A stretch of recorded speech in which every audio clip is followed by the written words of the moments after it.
kang mag-English, saludo ako sa'yo. Alright? Pero pag ganitong usapin, kahit magaling kang mag-English, pakinggan mo ko. Kasi maaring may alam ako na hindi mo alam. Tama ba? So don't forget the four windows of life. Okay? I know, you know. Maaring alam ko, alam mo rin. Tama? I know but you don't know. May alam ako na hindi mo alam. You know but I don't know. May alam ka na hindi ko alam. I don't know and you don't know. May hindi ako alam na hindi nyo rin alam. Meaning, kailangan natin maging open mind. Kailangan nating makinig. Tama ba? Kasi, minsan, ang mga magagandang advice ay libre lang na kukuha natin sa mga kakilala natin.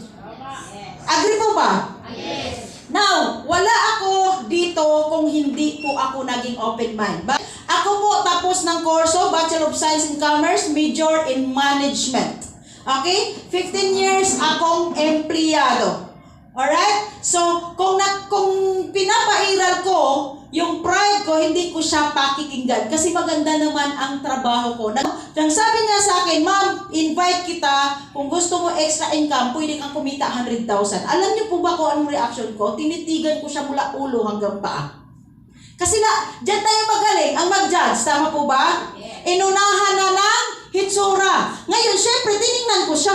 Anong 100,000? Ako nga tapos ng kurso, di ko kinita ang sinasabi niya. Tama? So, ang sabi niya sa akin, ma'am, nagsisimula pa lang ako. Huwag mo akong tingnan ngayon. Ang tingnan mo lang yung ipapakita ko. Ngayon, that's the time na mag-decide ka. Alright? So, nakaupo ako dyan. Actually po, tinabihan talaga ako. Corner. May nagbantay sa kaliwa, kanan, likod, at harap. Para di ako makalabas.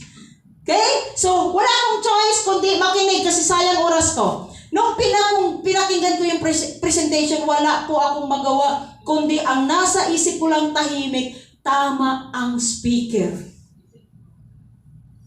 That's the time na hindi ko na tinitingnan yung nag-invite sa aking high school graduate, na-appreciate ko yung presentation. Why? Sa presentation niya, sinasabi nun. At ina-evaluate ko rin, natutuo talagang yumaman. At yun po ang good news. After nun, yumaman ako sa konsepto na pinapakita niya.